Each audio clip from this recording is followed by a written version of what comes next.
They were so proud of themselves. They were enamored by their ingenuity. They were so sure of their success. Deep down, they thought they had it all figured out. They'd come to believe that they could build something that would meet all of their wants and wishes. But it was more than this. You see, they thought that there was no limit to what they could do on their own. So much so that they had no need for God. But it was more than that. They believed the lie that the world could be sustained by their power and prowess, by their mastery and manipulation.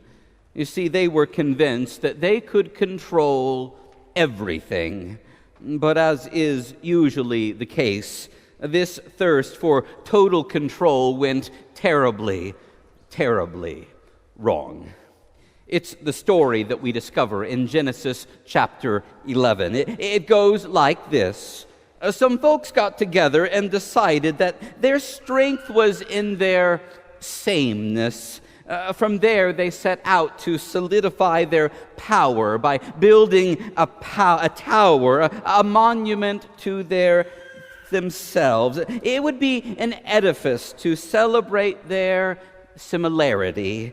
It would be a symbol and a people dedicated to their identicalness.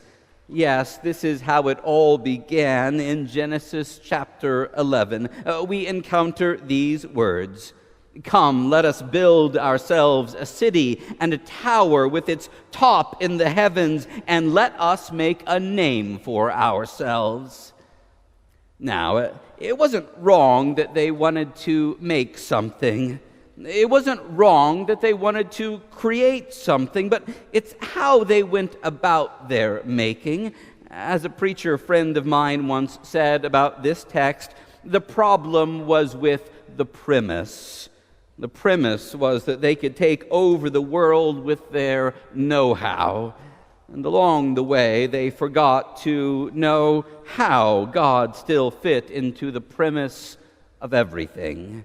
They'd build a stairway to heaven and storm the gates and take everything into their hands. And so they started to build a tower, and they put their name on it. But God saw their project, and God knew their premise. And so, as the Genesis story goes, God came down to take a look around at everything that they were building. The narrative then relays that God confused their languages, so much so that the work on the tower all came to a crashing halt. God didn't knock over their tower, He didn't knock it down, but the tower project came to a swift end. A divine hand riddled their process with diversity. And this didn't work for a people who didn't take the time to listen to anyone but themselves. And so they failed to reach heaven and to overthrow God. In the end, they were left with diversity traveling in the places where there had once been conformity. I know, it's a strange story.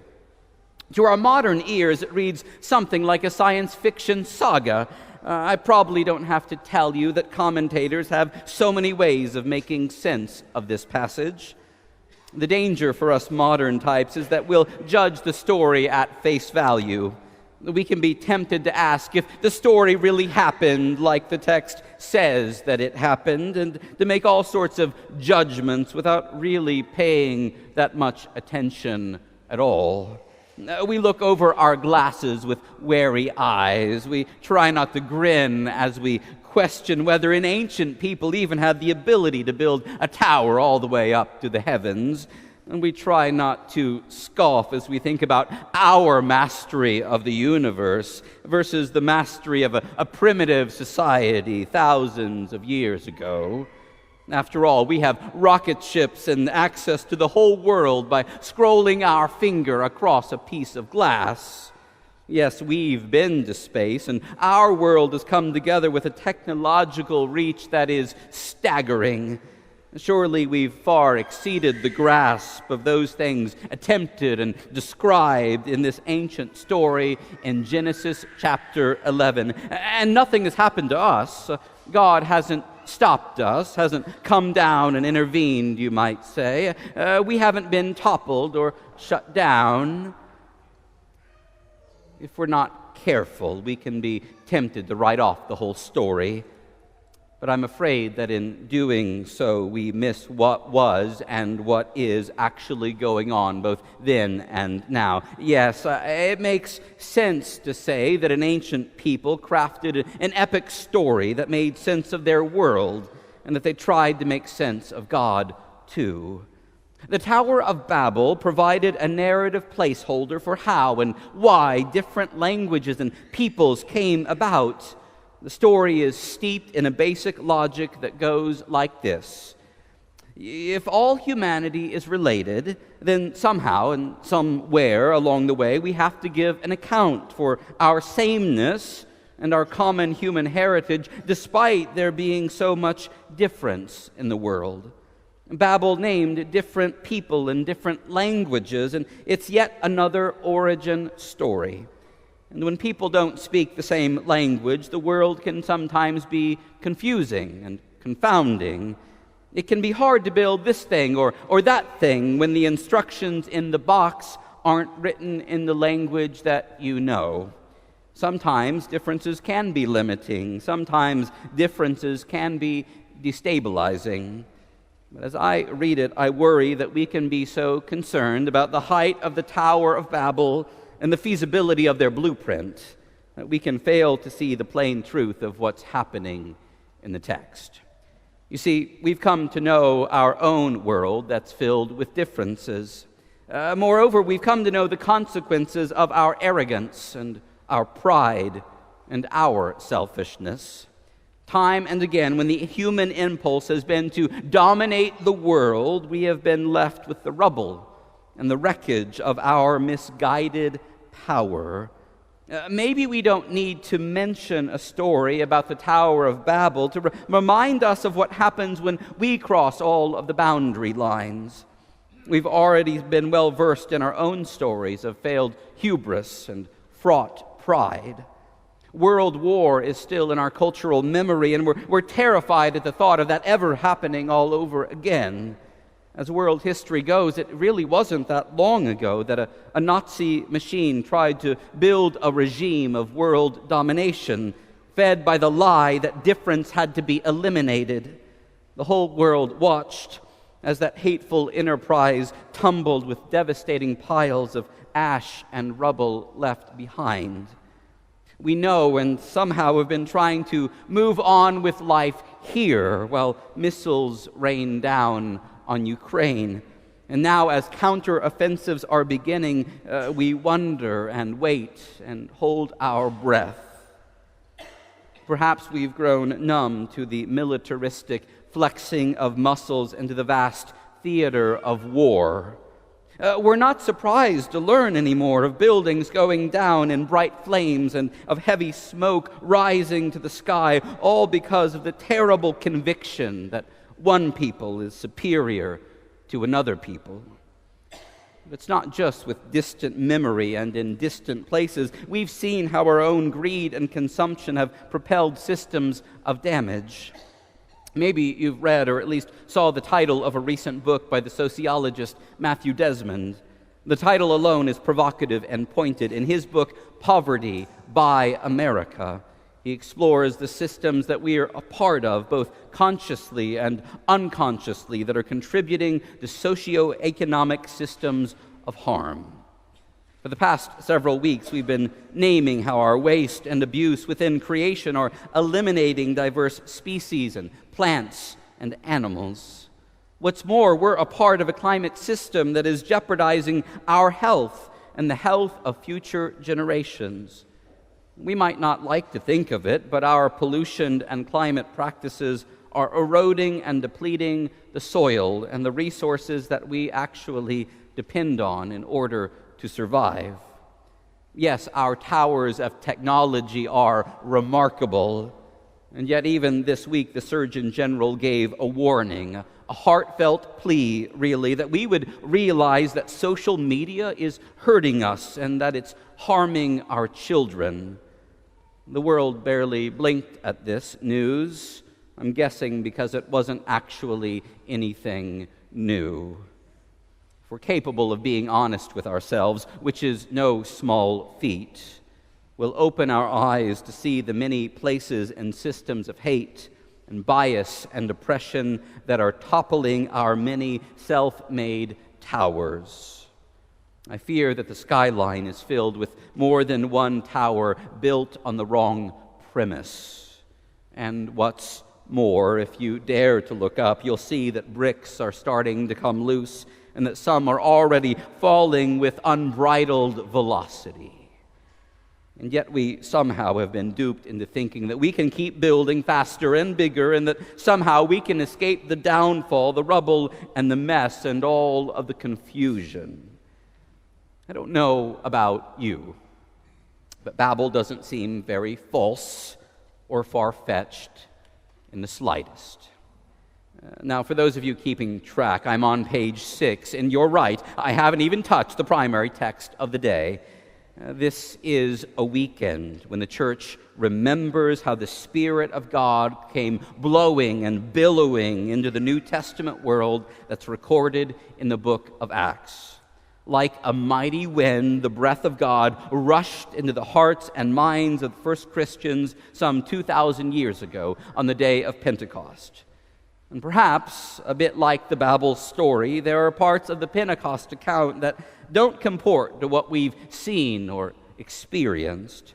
Our scripture lesson reports that people suddenly started speaking languages and hearing the good news of God's grace and love in their own language. It's a story of love for one's neighbor that was made clear and known in diverse mother tongues. You get the picture that people start speaking languages that they didn't know before.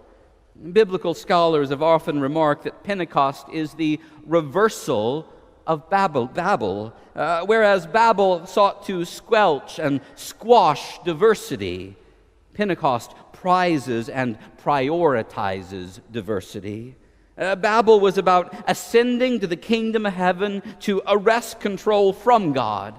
But Pentecost was about receiving the kingdom of heaven in our midst. Pentecost was about being arrested by God's love and compassion and belonging. Babel was about forcing your way on others. Pentecost was about graciously listening to and learning from the ways and words of others. Babel resulted in a diversity that led to crisis and chaos. Pentecost resulted in a diversity that was cherished in the community. I'm channeling Dr. King, who famously asked, "Where will we go from here? Chaos or community?" In that important book, Dr. King wrote, quote, "One of the most agonizing problems of the human experience is how to deal with disappointment. In our individual lives, we all too often distill our frustrations into an essence of bitterness, or drown ourselves in the deep water of self-pity, or adopt a fatalistic philosophy that whatever happens must happen and all events are determined by necessity. These reactions poison the soul and scar the personality, always harming the person who harbors them more than anyone else.